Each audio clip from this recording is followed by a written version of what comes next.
ओम शांति। प्रश्नोत्तरी कार्यक्रम में एक बार फिर आप सभी का स्वागत है।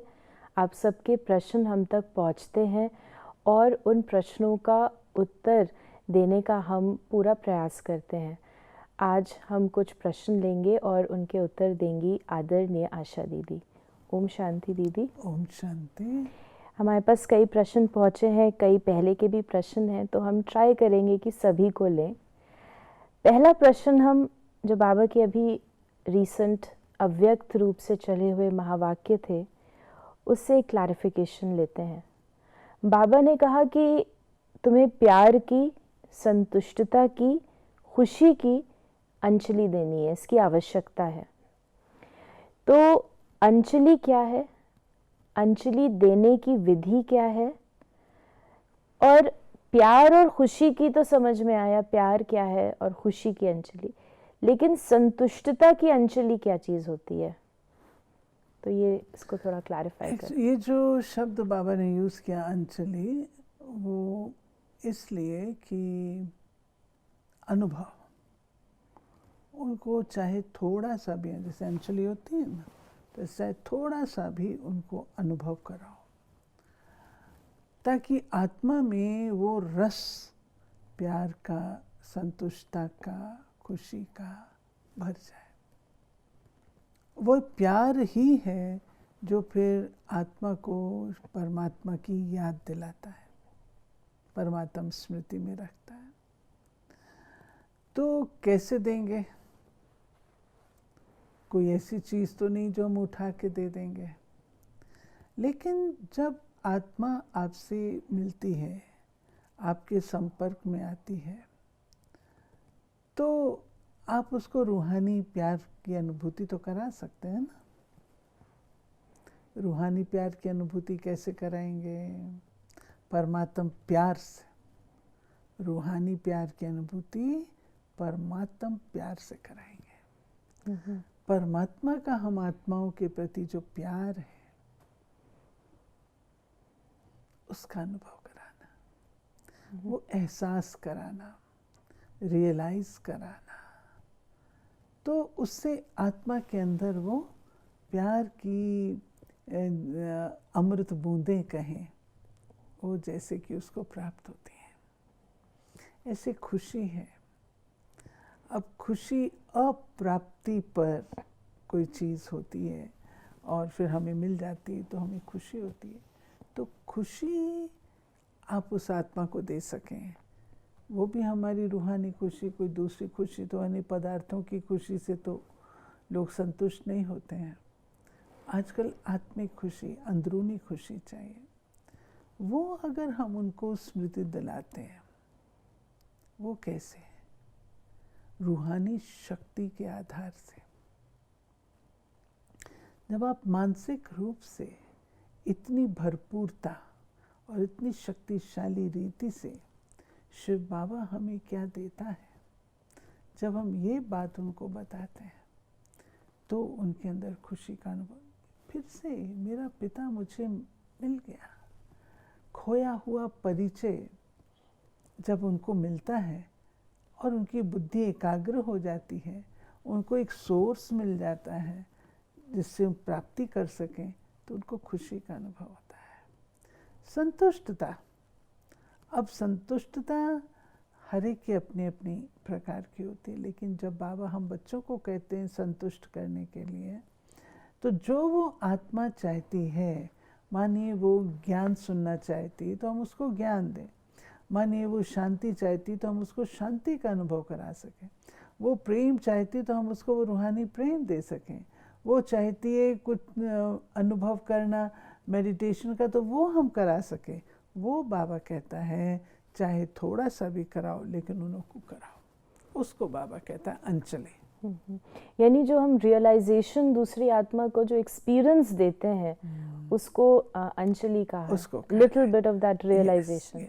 लेकिन इसको जब हम मनसा सेवा पर भी बाबा ने इसे कनेक्ट किया कि मनसा के द्वारा ये दान दो, अर्थात ये मानसिक रीति से जो हम सेवा करते हैं उसमें भी जो आत्मा को चाहिए मिलेगा तो उसे वो संतुष्टता का अनुभव हो रहा है दूर बैठे भी। जब हम मनसा सेवा कहते हैं तो प्रायः हमारे दिमाग में आ जाता है मैं यहाँ हूँ और वो आत्मा वहाँ है।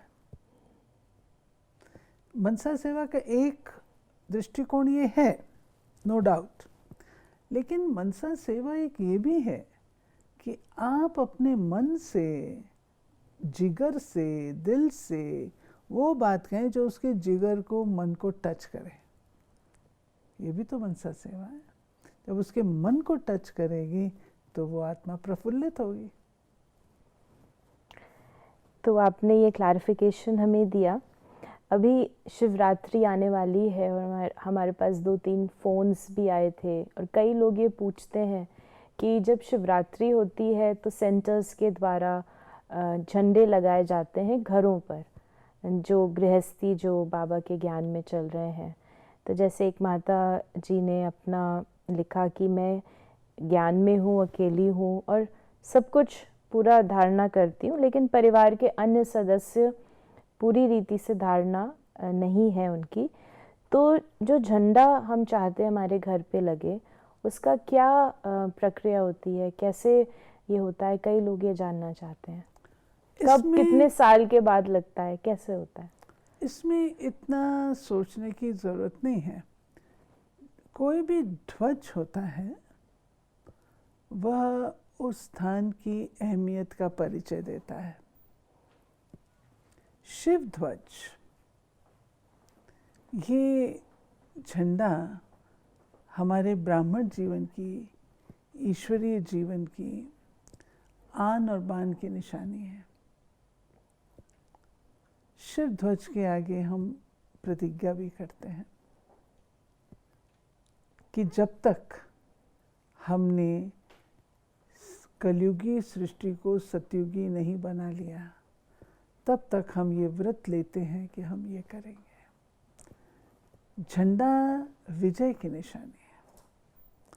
तो झंडे का लहराना, ये अपनी प्रतिज्ञा को रिवाइज करना है। और घर पर झंडा लहराना लहरा सकते हैं, ऐसी कोई बात नहीं है, परंतु घर के सदस्य एग्री तो करें। अगर वो एग्री ना करे तो उस ध्वज का फ़ायदा क्या? तो चैरिटी बिगिंस एट होम। नियम हो, सब कुछ हो, लेकिन अगर घर वालों की सहमति है तब कर सकते हैं। सहमति ना हो तो करने की ज़रूरत नहीं है। हम अपने बाबा के घर के झंडे को ही अपना झंडा समझें, ऐसी क्या बात है। और ये हर वर्ष हम लोग करते हैं।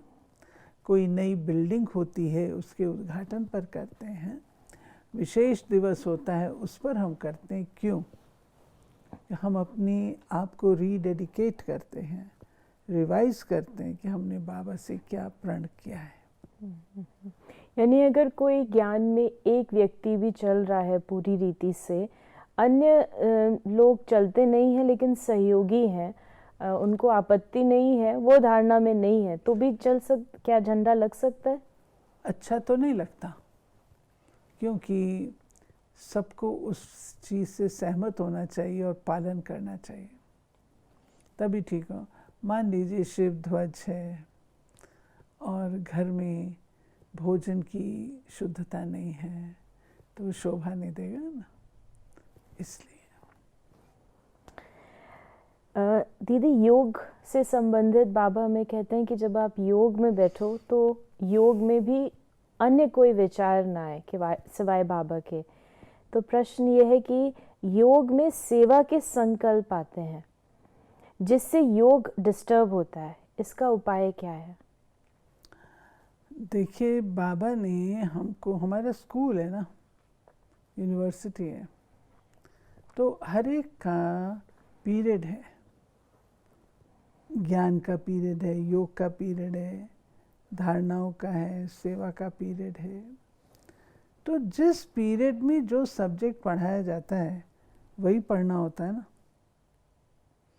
मान लीजिए मेरा टेस्ट है मैथमेटिक्स का, क्लास चल रही है इंग्लिश की, तो मैं उस समय मैथमेटिक्स तो नहीं करूँगी ना, इंग्लिश पढ़ूँगी ना।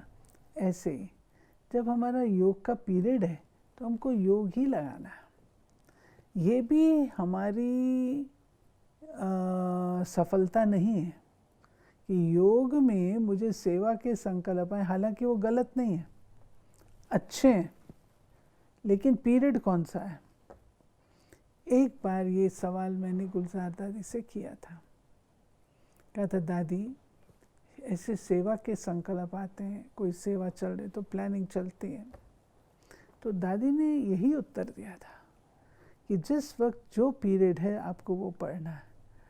आपको मैथमेटिक्स में 100 आउट ऑफ 100 है, आप इंग्लिश के पेपर में जाकर के मैथमेटिक्स देख के आ जाओ तो आपको मार्क्स कितने मिलेंगे, 0। तो इसलिए बाबा कहता है जो जिस समय पढ़ना है ना वो समय वही काम उस समय करो। तो हम ये समझें कि उसमें फिर हमारे वो मार्क्स भी ऐड नहीं हो रहे और यहाँ पर भी हमको 0 मिल रहा है, तो एज अ सब्जेक्ट इसको हम देखें। बाबा ने कहा है कि नॉलेज और अनुभव की डबल अथॉरिटी बनो। तो ये डबल अथॉरिटी बनना क्या है, क्योंकि अथॉरिटी हमें तब मिलती है जब अनुभव होता है। नॉलेज की भी अथॉरिटी चाहिए। नॉलेज की अथॉरिटी क्या है, आप जो ज्ञान आपके पास है आप उसको अच्छी तरह से अंडरस्टैंड करें, आप उसको मनन चिंतन करके आप उस ज्ञान को अपना बनाइए, और अपना जब आप उस ज्ञान को बनाते हैं तो आप हर बात को अच्छी तरह समझ सकते हैं। So you become the authority of that. तो ऐसे ही अनुभव की अथॉरिटी होती है। अनुभव की अथॉरिटी क्या है, मान लीजिए ज्ञान ये कहता है कि आप एक आत्मा हैं, तो आत्मा का अनुभव अच्छी तरह से होना ये ज्ञान की अथॉरिटी, अनुभव की अथॉरिटी। तो हमें नॉलेज की भी अथॉरिटी बनना है तो अनुभव की भी अथॉरिटी बनना है। जब हम अनुभव की अथॉरिटी में होते हैं तो हमको कोई चैलेंज नहीं कर सकता है। ज्ञान की अथॉरिटी में भी होने में हमें कोई चैलेंज नहीं कर सके, हम हर बात का आंसर दे सकें कि मनन चिंतन करके हमने उसको अच्छी तरह समझा है। यानी दोनों की अथॉरिटी चाहिए। ये बाबा के 22nd की मुरली थी, तो ये एक थोड़ा सा वर्जन दिया है जिसकी एक्सप्लेनेशन चाहिए, तो मैं उसे पढ़ती हूँ। तो बाबा ने जो बताया था कि कृष्ण ने भी जन्म लिया ना, कंसपुरी आदि तो उस समय थी नहीं, कृष्ण का कितना नाम गाया जाता है, उनके बाप का गायन ही नहीं। उनका बाप कहाँ है, ज़रूर कृष्ण किसी का बच्चा होगा ना। कृष्ण जब जन्म लेते हैं तब थोड़े बहुत पतित भी रहते हैं। कृष्ण जब जन्म लेते हैं तो थोड़े बहुत पतित भी रहते हैं। जब वह बिल्कुल खत्म हो जाते हैं तब वह गद्दी पर बैठते हैं, अपना राज्य ले लेते हैं। तब से ही उनका संवत शुरू होता है, लक्ष्मी नारायण से ही संवत शुरू होता है। तुम पूरा हिसाब लिखते हो। इस प्रकार से बाबा ने ये बातें बताई, तो इसको थोड़ा सा स्पष्ट देखिए, जब श्री कृष्ण का जन्म होता है तो ट्रांसफॉर्मेशन पीरियड है। जन्म जब होता है उस समय सत्युगी सृष्टि का आरंभ नहीं है, यानी 111 जिसको हम कहते हैं वो नहीं। तो उस समय कुछ तो आत्माएं ऐसी रहती हैं जो कि वापस जाएंगी, ठीक है, वो ऐसी पतित विकारी नहीं होती हैं, वो नहीं होंगी। वैराग्य के कारण से वातावरण में शुद्धता होगी, क्योंकि जब विनाश होता है इतना अधिक तो मनुष्यों के मन में वैराग आता है। जैसे आपने कोरोना काल में देखा, लोगों के मन में वैराग था, और ऐसा वैराग था जो कि मन को शुद्ध करता है। लोगों का ध्यान स्पिरिचुअलिटी की तरफ गया, बहुत कुछ ये हमने अभी कोरोना काल में देखा। तो जब वो मास ट्रांसफॉर्मेशन होगा और उस समय कहीं पर कुछ, कहीं पे कुछ, कहीं पे कुछ होगा, तो लोगों के मन में नेचुरल रूप से वैराग्य की लहर होगी। वो जो वैराग्य है वो उस वातावरण को शुद्ध करता है। आत्माएं जो हैं वो पावन नहीं है, शरीर पावन नहीं है, परंतु उनकी उस समय की बुद्धि जो है वो शुद्ध होगी। तो बाबा ने जो कहा श्री कृष्ण जब जन्म लेते हैं तो उस समय पतित आत्माएं होती हैं, ये इस भाव से कहा है। और जब श्री कृष्ण बड़े हो जाते हैं और राजगद्दी पर बैठते हैं तो उस समय ये जो आत्माएं हैं वो जाएंगी, वो जाएंगी और नई आत्माएं आएंगी। तो ये प्रोसेस चल रहा होता है। इसलिए बाबा ने कहा 111 जो है वो आरंभ होता है जब श्री लक्ष्मी नारायण गद्दी पर बैठते हैं। उस समय भी तो थोड़े होंगे क्योंकि उनके जो पिता हैं उनका गायन नहीं है, गद्दी पे बिठा रहे हैं, यानी थोड़ा सा कुछ समय वो ओवरलैप पीरियड होता है आने जाने का। तो इसकी एक निशानी है, शास्त्रों में बताते हैं कि श्री कृष्ण से शंकर जी मिलने आते हैं तो उनका तो रूप बड़ा दूसरे प्रकार का दिखाते हैं। तो कहते हैं बच्चा डर जाता है उनको देख के। तो अब वास्तव में श्री कृष्ण का भी डर और ये सब शंकर जी ना तो ऐसे हैं, तो एक निशानी है, निशानी बताई कि अंत में ऐसा होता है, जो विनाश एक तरफ होगा उधर से। आप श्री कृष्ण जी का जन्म जो बताते हैं, आप जन्म देखिए उनको कारागार में बताते हैं, तो वो कारागार में तो पैदा नहीं होते हैं। दूसरी बात है मूसलाधार वर्षा होती है, बाढ़ आई हुई होती है, तो ये सब निशानियाँ लास्ट ट्रांसफॉर्मेशन पीरियड की हैं। तो आई होप ये क्लियर हो गया होगा, क्योंकि ये बात बाबा ने भी स्पष्ट की हुई है मुरलियों में। फिर बाबा ने कहा है कि स्वप्न में भी देह अभिमान का मैपन न आए। तो देह अभिमान अपने आप में मैपन है, तो इसमें जब हम कहते हैं कि मैपन ना आए, देह अभिमान का मैपन, मैपन मतलब ही देह अभिमान, तो क्या मैपन कुछ और भी होता है? इसको थोड़ा स्पष्टीकरण की। मैपन माना अपनी मगरूरी में, ऐसे हम मैं कहते हैं तो कोई फ़र्क नहीं पड़ता, परंतु जब हम मैं कहती हूँ तो मैं किस हिसाब से कह रही हूँ, अहम के हिसाब से कह रही हूँ ना। तो बाबा ने ये बात कही है कि देह अभिमान केवल मैंपन नहीं है, देह अभिमान मैंपन है, लेकिन केवल ये नहीं है। इसमें आप अगर अपनी बॉडी की कॉन्शियसनेस में है, रूप रंग के, चाहे अपनी क्वालिटीज़ के, चाहे अपनी कलाओं के, चाहे अपने जन्म के, चाहे अपने स्टेटस के, किसी चीज़ के भी उसमें, तो वो देह अभिमान है। और मैंपन है, मैं सो एंड सो, मैं सो एंड सो, तो ये तो मैंपन है। तो ये मैंपन जो है वो ठीक नहीं। बाबा ने हमें सिखाया है जब कभी आप मैं बोलो ना तो कहो मैं आत्मा, तो उससे वो देह अभिमान खत्म होगा, देही अभिमानी होगा। फिर एक क्वेश्चन है कि ये लिखते हैं, ये ज्ञान में नए लगते हैं कि जब अपने रिश्तेदारों के साथ होते हैं, रिलेटिव्स के साथ होते हैं, तो उनको ज्ञान की शेयरिंग करते हैं, उनको समझाने का प्रयास करते हैं, we try to persuade them, और वो लोग वही बातें करते हैं जो उनको करनी है, वही रिपीट होती है। तो आप काफ़ी कुछ कह देते हैं, ज्ञान का भी बहुत ज़्यादा, पूरा जैसे आदि मध्य अंत भी कह देते हैं, और उसके बाद फिर भारी भी हो जाते हैं क्योंकि उसका कोई रिजल्ट नहीं निकलता। तो ख़ास करके जब हमारे रिलेटिव्स होते हैं तो उनके साथ हम कौन सी what are the right things उनको बताएं और ख़ुद भी डिस्टर्ब ना हो, क्योंकि चुप रहे तो फिर बाबा कहता है चैरिटी बिगिंस एट होम, और अगर होम में कुछ बोला तो the moment you start speaking तो वहाँ से वही चीज़ें आएंगी। तो व्हाट टू डू? इसमें बाबा कहता है ये आपके साथ रहते हैं, आपको अच्छी तरह से जानते हैं, तो आपको उनके साथ में ज्ञान चर्चा कम, परंतु अपने जीवन और व्यवहार से उनके दिल को जीतना है। जीवन और व्यवहार जो आपका होगा वो उनके ऊपर प्रभाव डालेगा। आप उनको ज्ञान सुनाएंगे ना तो आपको कहेंगे अपना ज्ञान अपने पास रखो। उनके पास भी काफ़ी ज्ञान है, तो वो ये बोलेंगे ना आपको, तो इसलिए वो क्यों सुनना। हम अपने व्यवहार को इतना अच्छा बनाएं, अपने जीवन को इतना अच्छा बनाएं, जो आपसे वो पूछें भाई तुम इतनी साइलेंट कैसे रहती हो, तो इतनी पेशेंस तुम्हारे में कहाँ से है, वो पूछें। हम बताने जाएंगे तो वो काम नहीं चलेगा। चैरिटी बिगिंस एट होम का अर्थ ये नहीं कि आप ज्ञान सुनाना शुरू करो। चैरिटी बिगिंस एट होम का अर्थ ये है कि आप उनके दिल को जीतो,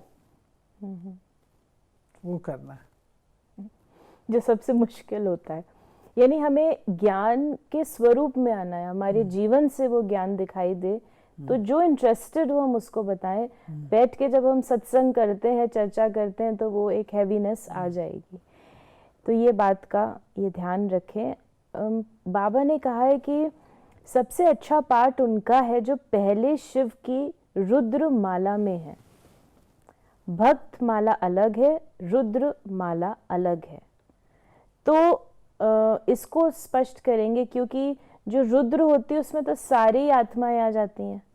तो जब बाबा ने कहा कि अच्छा पार्ट है उनका जो शिव की रुद्र माला में है और भक्त माला अलग है, तो इसको थोड़ा स्पष्ट करें। उसमें ये है कि जब आप जैसे विजय माला, रुद्र माला में तो सभी हैं, तो लेकिन उसमें अगर आप विजय माला निकालेंगे तो 108 रतन रुद्र में से तो निकालेंगे ना। विजय माला की जो 108 मणके हैं वो रुद्र माला के ही तो मणके होंगे ना। रुद्र माला में तो सभी आत्माएं आती हैं, वन टू ऑल, तो उसी में से 108 निकलते हैं। ऐसे जो भक्त माला है वो भी रुद्र माला में से ही निकले हुए होते हैं, जो कि अच्छे अच्छे भक्त हैं, जिसका बाबा मीरा का नाम लेते हैं, नारद का नाम लेते हैं, और भी भक्त हैं। तो वो रुद्र माला के ही दाने हैं, जो कि अलग से भक्ति की अगर हम माला बनाएं तो वो अलग हो जाती है। यानी जब बाबा ने कहा कि सबसे अच्छा पार्ट उनका है जो पहले शिव की रुद्र माला में है, विजय माला की बाबा बात कर रहे हैं। हाँ, विजय माला। फिर ये एक पर्सनल बात है, पर्सनल किसी की प्रॉब्लम है, लेकिन उन्होंने बहुत अच्छा अपना अनुभव बताया है और आगे का डायरेक्शन भी पूछते हैं कि जैसे ये लॉकडाउन हुआ तो उनकी जॉब चली गई, उन्होंने लोन्स लिए हुए हैं, लैपटॉप पे अपना इंटरव्यूज़ भी देते हैं, जिस प्रकार से संघर्ष आज की दुनिया में है। तो अभी वो कहीं सेलेक्ट नहीं हो रहे, एक जैसे एक स्ट्रगल पीरियड उनका चल रहा है। लेकिन वो कहते हैं कि मैंने अपने मेंटल बैलेंस को बहुत अच्छे बना के रखा हुआ है और मैंने रिज़ल्ट बाबा के ऊपर छोड़ के रखा हुआ है। प्रयास तो ये कर रहे हैं, जैसे इनके क्वेश्चन से लगता है।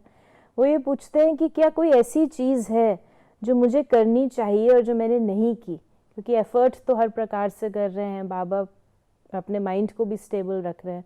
तो अब व्हाट नेक्स्ट, कुछ ऐसा हम और क्या करें ऐसी परिस्थिति में जहाँ पर ऐसी टफ सिचुएशन हो प्रैक्टिकल लाइफ में। मैं सोचती कोई ना कोई काम ज़रूर करना चाहिए। कुछ भी करें, कुछ भी करें, लेकिन काम ज़रूर करें, तो उससे उनकी वो जो कंटिन्यूटी वो बनी रहेगी। और जब आप काम करते रहेंगे तो आपके अंदर वो एंथुसियाज्म बना रहे, अदरवाइज डलनेस आती जाएगी और बोझ महसूस होगा। तो इसलिए कुछ ना कुछ करते रहें।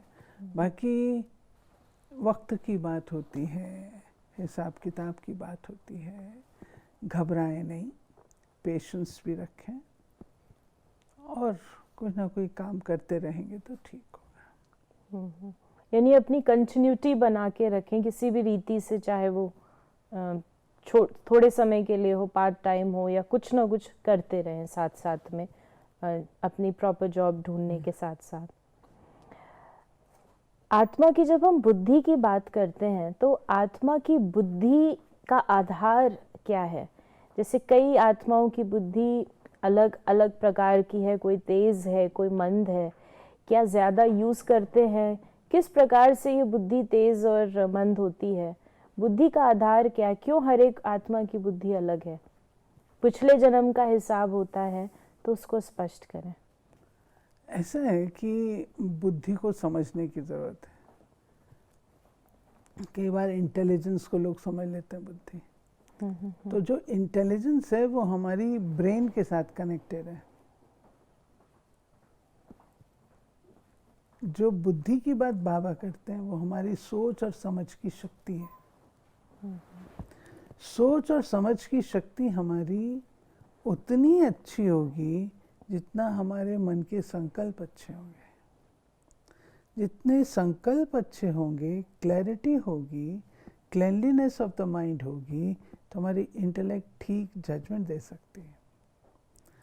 अगर मन के अंदर बहुत ही विचारों के तूफान है तो बुद्धि स्थिर नहीं हो पाती है, और स्थिर ना हो पाने के कारण ठीक जजमेंट नहीं दे पाती है, तो हमको उसका ठीक रिप्लाई नहीं मिल पाता। इसलिए ये है बात कि हम बुद्धि को शुद्ध संकल्पों का भोजन दें, वो उसकी खुराक है। तो जितने अच्छे संकल्प होंगे, शुद्ध होंगे, हमारी बुद्धि उससे अच्छी बनेगी। तो हमारा समय तो अभी समाप्त हो रहा है, लेकिन हम आखिरी प्रश्न आपसे पूछते हैं जो हमारा पुरुषार्थ भी रहे सारे हफ्ते का। जो बाबा ने अभी लेटेस्ट, जो बाबा की अव्यक्त मुरली थी, तो बाबा ने कहा कि अपने में चेक करो कि तुम्हारे अंदर ये देह अभिमान का, इम्प्योरिटी का कोई अंश तो नहीं है जो हमको खींच रहा है। तो उसकी क्या विधि होती है? क्योंकि कहीं ना कहीं अभी हर एक के अंदर अंश है, वो संपूर्ण पवित्रता नहीं है। जो बाबा कहते हैं कि वेस्ट थॉट्स भी ना आए, वेस्ट थॉट्स भी हमारे अपवित्रता हैं। तो वो कैसे चेक करें? क्योंकि जब चेक करेंगे तो सिर्फ इम्प्योरिटी दिखेगी। तो चेक करके कैसे हम अपनी प्योरिटी, हाँ, चेंज की जो विधि है उसको आप हमें बताएं। वो पुरुषार्थ क्या रहे हमारा? देखो, जब हम चेक करते हैं ना, तो एक होता है मेरे को ये पता है, ये मेरी वो है।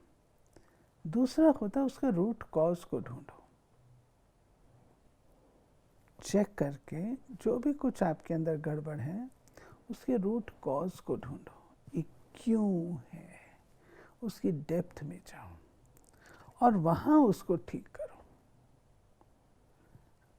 मानो मेरे अंदर कोई बात है और मैं सबको नहीं, बस आज से मैं ये नहीं करूँ, ऐसे नहीं होता है।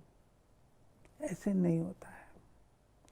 आपको उसको अच्छी तरह से डाइसेक्ट करके, अच्छी तरह से उसको देख के, एनालाइज करके उसकी उस कमज़ोरी को अच्छी तरह से देखिए, तब उसमें परिवर्तन आए। इसको अगर आप थोड़ा सा और एक्सप्लेन करें, क्योंकि जैसे आपने कहा दो सिनारियोज होते हैं। या तो हम बहुत दृढ़ता की, जैसे बाबा ने कहा, चाबी लगाने का प्रयास करते कि अब से ऐसा नहीं होगा, तो काफ़ी प्रेशर से आगे बढ़ते हैं, काफ़ी मोटिवेशन से। कई बार सफलता होती है, कई बार नहीं होती। या जैसे आपने कहा कि जो डाइसेक्ट करो, देखो उसको डीपली, तो क्योंकि हम ब्राह्मण हैं और तो उसका जो एक बहुत जो एक ओवरऑल एक रीज़न होता है कि देह अभिमान है, इम्प्योरिटी, हम ऐसा रीज़न बता देते हैं। तो जब आप डाइसेक्ट रीजनिंग की बात करते हैं, वो रीज़न कैसे निकालें, क्या होता है वो, उसको एग्जाम्पल से अगर बताएं। मान लीजिए आपको आकर्षण है, आत्माओं के प्रति आकर्षण है, पदार्थों के प्रति आकर्षण है। आप आज से को मैं ये नहीं, आकर्षण में नहीं जाऊंगी, थोड़ी होगा। आपके अंदर तो संस्कार के रूप में है। वो संस्कार इतना आसानी से तो नहीं मिट जाएगा आपका। वो क्यों है? क्या कोई अप्राप्ति है आपको? क्या आप कुछ चाहते हैं? असंतुष्ट हैं? ऐसा भी होता है, आपने देखा होगा, लोग जब टेंशन में होते हैं तो ज़्यादा खाते हैं उसको मेकअप करने के लिए। तो वो क्या चीज़ है, वो तो हर एक अपने आप जान सकता है। उसकी गहराई में जाए और अपने आप से पूछे, देखे, अपने आप से मुलाकात करें। जो हम करना नहीं चाहते हैं, लेकिन ये मुलाकात करना आवश्यक है, उससे ही परिवर्तन आता है, बात समझ में आ जाती है और व्यक्ति उसको चेंज कर देता है। यानी हमें ऑनेस्ट रहना है अपने आप से, ऑनेस्टली अपनी चेकिंग करनी है। उसको एक्सेप्ट भी करो कि ये मेरे अंदर बात है। जब एक्सेप्ट करेंगे फिर हम उससे रिजॉल्व भी कर पाएंगे। तो दीदी आपने हमें बहुत ही सुंदर रीति से ये सभी प्रश्नों के उत्तर भी दिए और हमारे पुरुषार्थ को हम कैसे ऑनेस्टली चेक करके आगे बढ़ाएं। जैसे बाबा कहता है कि अब ये समय है कि संपूर्ण पवित्रता की दुनिया आनी है, तो हम अपनी उस संपूर्ण स्थिति को प्राप्त करें। इसके लिए बहुत बहुत धन्यवाद। और यदि आपके मन में कोई प्रश्न है तो आप उससे हम तक अवश्य पहुंचाएं। आप मैसेज कर सकते हैं या व्हाट्सएप कर सकते हैं 8826599309 पर। ओम शांति।